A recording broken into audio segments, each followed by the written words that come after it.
பண்ணுறவங்களுக்கு எப்படி வந்து அந்தளவுக்கு பட்ஜெட் வரும், நீங்கள் எப்படி உங்களுக்கு ஈக்குவலான ஒரு கிராஃப்டை வந்து அவங்ககிட்ட இருந்து எதிர்பார்க்க முடியும்.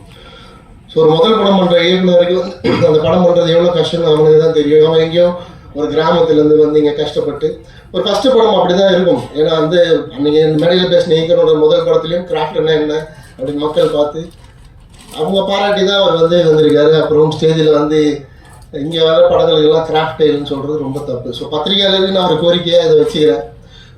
ஸோ கிராஃப்ட் அப்படின்ற விஷயம் வந்து அவங்க வளர வளர பட்ஜெட் வளர வளர அவங்களோட கிராஃப்ட்டும் வளரதான் செய்யும். அதை தாண்டி விஷுவலாக கிராஃப்டை தாண்டி மக்கள் என்ன சொல்ல போகிறோம் அந்த படத்தில், அதுதான் ரொம்ப முக்கியம்.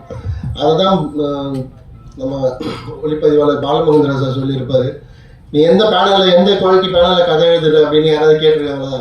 ஸோ என்னை வந்து எந்த கேமராவில் படம் எடுக்கிறேன்னு கேட்காது, என்ன மாதிரி இருக்கு பாரு, அதுதான் முக்கியம் அப்படின்னு சொல்லுவார்.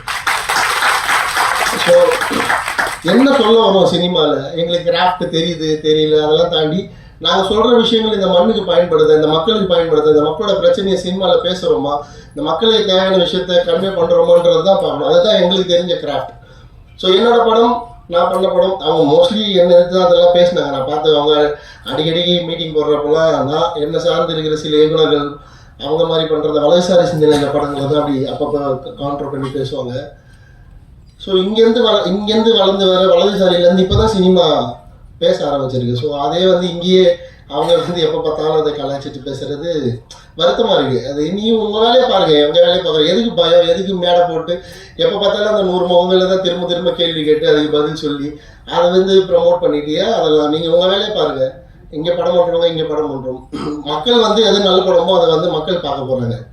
ஸோ கிராஃப்டை பற்றி சினிமாக்குள்ளே பேச வேணாம், பத்திரிகையாளர்கள் பேசட்டும். ஸோ சப்போர்ட் பண்ணுங்கள் இந்த படத்துக்கு. அண்டு அன்றைக்கே வந்து சூப்பர் ஸ்டாரை பற்றியும் அன்றைக்கி ஒரு நக்கலான கமெண்ட் இருந்தது, அது பார்க்க ரொம்ப வருத்தமாக இருந்தது. ஏன்னா அவர் வந்து படம் கொடுக்கலன்னா இன்றைக்கி வந்து இவ்வளோ பெரிய கூட்டம் கூட்டி நீங்கள் வந்து இப்படி ஒரு ஆளாக உருவாயிருக்க முடியாது. ஸோ அவரை வந்து அரசியல் தெரியாமல் தான் அந்த படத்தில் நடித்த மாதிரி அவ்வளோ நக்கல் நையாண்டி பண்ணதெல்லாம் ரொம்ப வருத்தமாக இருந்தது பார்க்க. எங்களையாவது சித்தாந்த ரீதியாக இருக்கிறீங்க, அவர் வந்து உங்களுக்கு வாய்ப்பு கொடுத்து உங்களை வளர வச்ச ஒரு மிகப்பெரிய அவர் ஆன்மீகவாதி. அவர் எல்லாருக்கும் பிடிக்கும். அவரை இந்த சமீப காலமாக தான் அவரை பற்றி நிறைய விமர்சனம் வர ஆரம்பிச்சது. அது காரணம் எல்லாம் உங்களுக்கே தெரியும். அவர் அன்றைக்கி அவ்வளோ நக்கலாக நையாண்டி பண்ணி சிரிச்சதெல்லாம் ரொம்ப கஷ்டமாக இருந்தது பார்க்க. சுத்தமாக எனக்கு முதல் படம் கொடுத்த ரிச்சர்ட் சார் வந்து எனக்கு நான் பழைய நாள்பட்ட சரியாக போகிறதுக்கப்புறம் திரௌபதி பண்ணுறப்ப ரிச்சர்ட் சார் எனக்கு வந்து ஃப்ரீயாக நடிச்சு கொடுத்தாரு. அவரும் அப்போது வளர்ந்து அவர் நிறைய படங்கள் பண்ணி அவர் ஒரு வெற்றியாக வெயிட் பண்ணிட்டு இருந்த ஒரு ஹீரோ. அந்த நிலைமையிலேயே எனக்கு வந்து ஃப்ரீயாக நடிச்சு கொடுத்து அப்படி தான் நான் திரௌபதி வருவாங்க. இன்றைக்கி வரைக்கும் நான் அவருக்கு நன்றியோடு தான் இருக்கேன். எந்த மேடைக்கு போனாலும் அவருக்கு வந்து நான் நன்றி சொல்லுவேன். ரிச்சர்ட் சாரால் தான் நான் வந்து இந்த ஸ்டேஜுக்கு வந்தேன்னு. நான் ரிச்சர்ட் சாருக்கு சொல்கிற நன்றி வந்து நீங்கள் ஒரு சூப்பர் ஸ்டார் லெவலில் ஒருத்தருக்கு அந்த நன்றி கொடுக்க மாட்டீங்களேன்னு நினைக்கிறப்ப உங்கள் கேரக்டராக தான்.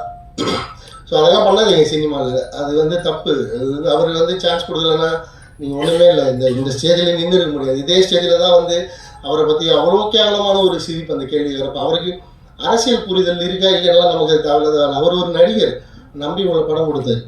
ஸோ அதை வந்து மிகப்பெரிய தப்பு. அதுக்கப்புறம் அதுக்கு மன்னிப்பு கேட்காம அந்த சிரிப்புக்கு எவ்வளோ பவர்ஃபுல் பாருங்கள் அப்படி மாதிரி பேசுகிறது இன்னும் எரியிற நெருப்பில் என்ன ஒருத்தருக்கு அதை தான். அது மாதிரி வேண்டாம், அது மாதிரி பண்ண வேண்டாம்.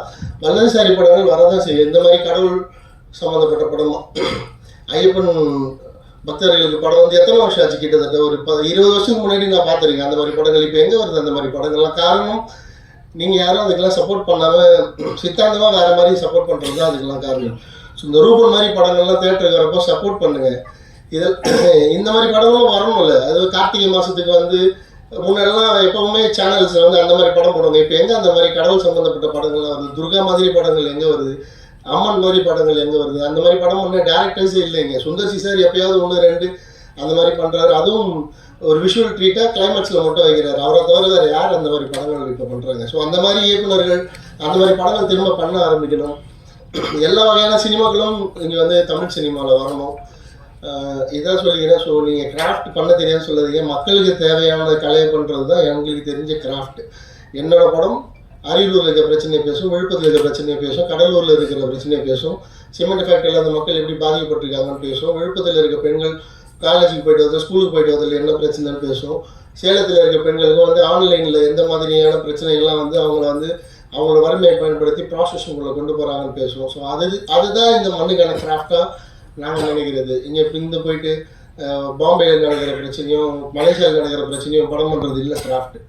ஸோ எது நல்ல கிராஃப்ட்னு தெரிஞ்சுக்கோங்க. அடுத்தவங்கள இந்த மாதிரி மேடை போட்டு நக்கல் பண்ணி செய்கிறத தயவு செஞ்சு.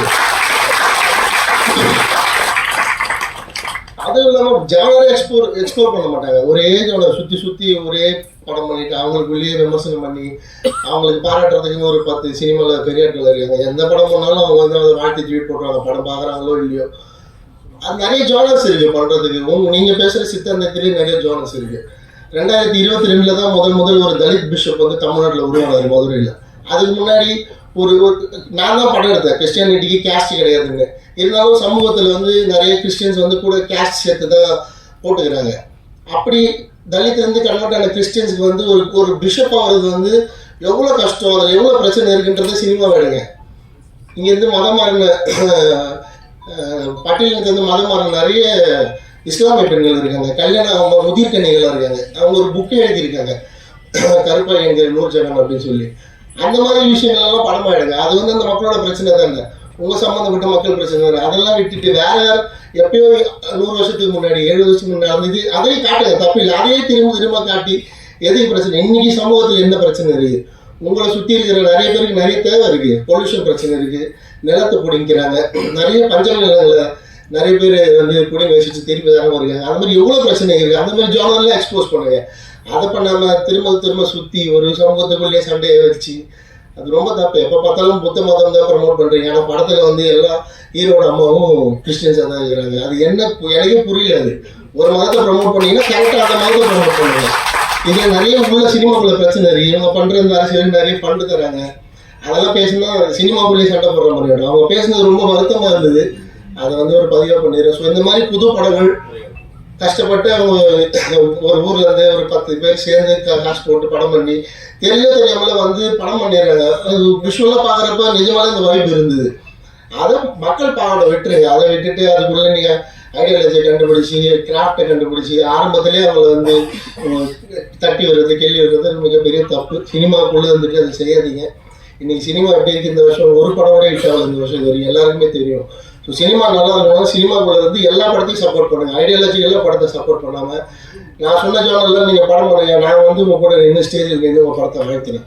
ஸோ ஐடியாலஜிக்கெல்லாம் மட்டும் படம் பண்ணாமல் மக்களுக்கு என்ன தேவை அந்த மாதிரி படங்கள் பண்ணுங்க.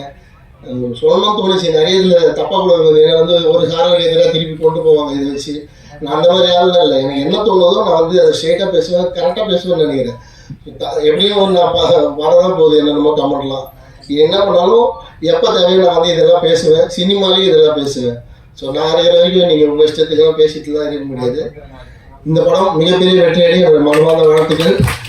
தொடர்ந்து படம் பண்ணுங்க. இதில் நடந்த தப்பெல்லாம் சரி பண்ணிட்டு அடுத்த படம் பெருசாக ஹிட் கொடுங்க. இந்த டீமுக்கு, மியூசிக் டைரக்டருக்கு, கேமராமேனுக்கு, டேரக்டருக்கு, ஆர்ட் டைரக்டருக்கு, ஒர்க் பண்ண அத்தனை அசிஸ்டன்ட் டைரக்டர்ஸ், அசிஸ்டன்ட் கேமராமேன், இந்த ப்ரொடியூசர்ஸ் எல்லாருக்கும் என்னுடைய மனமார்ந்த நன்றிகள், வாழ்த்துக்கள். தேங்க்யூ. நன்றி சார்.